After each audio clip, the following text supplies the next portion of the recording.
Hello everyone, welcome back to Naomi's Bookshelf. I am going to talk to you today about some of my favorite childhood mysteries that I read.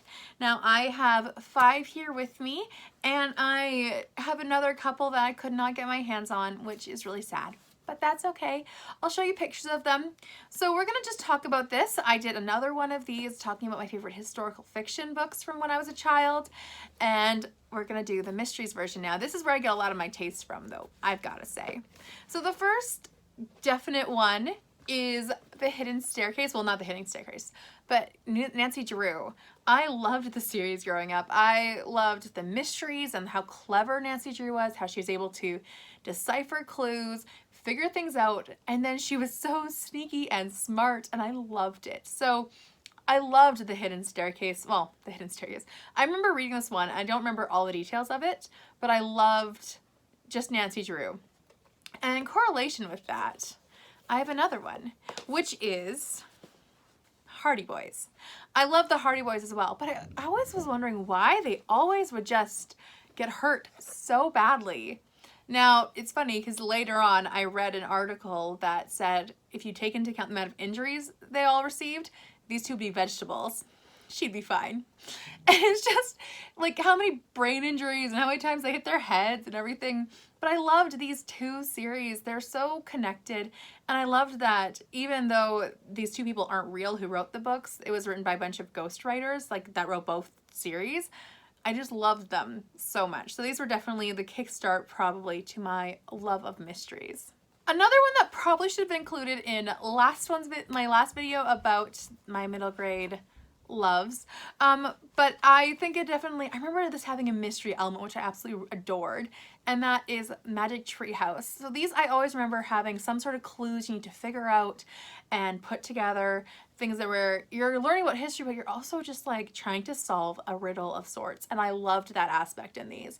So these struck out to me as something that I love historically and also loved the riddle aspect or the clue aspect where these two people don't know anything at all and they're just having to figure it out. These two kids loved it. The next one is one that I connected to on a very personal level, and that was The Boxcar Children by Gertrude Chandler Warner.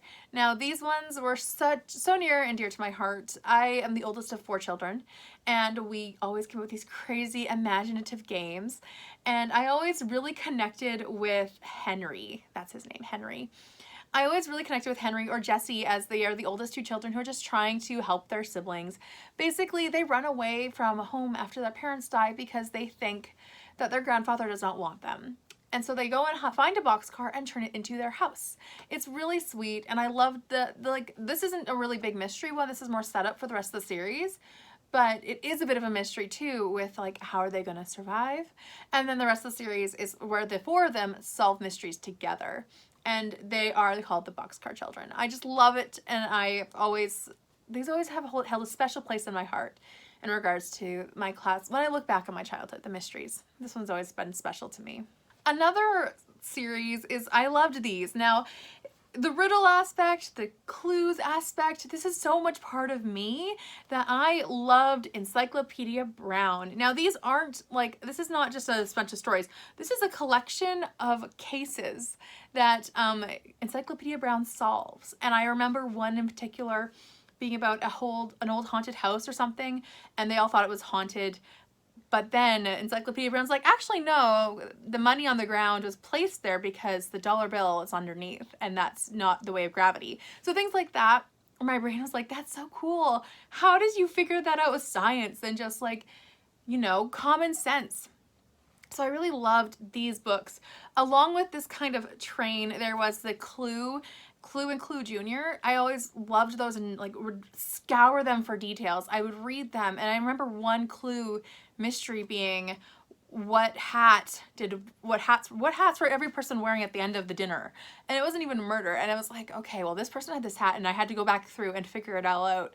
And I just loved that creative analytical side of my brain being really exercised and used, and the really logic coming through. So I loved both Clue and then Clue Junior, which was more along the lines of, you know, oh, who left the muddy footprint, or not who killed someone, or who buried up the treasure in the back garden kind of situation. So yeah, anything like this where they were really short analytical stories where I could figure out or try to figure out, I still love to this day, and it's just so much fun. It's hard to analyze though, because it's really not one story. It's more just your brain working. So that is it for my favorite mysteries from my childhood. These are mysteries that I read when I was a child. They are not ones that they are not all inclusive of the ones I've read since I was a child. Thank you so much for watching. Please let me know if you have loved mysteries as a child, or what were your favorite childhood mystery books to read. I'd love to hear from you. Please subscribe if you'd like to, and like this video. I'll see you all next time with another video. Bye for now.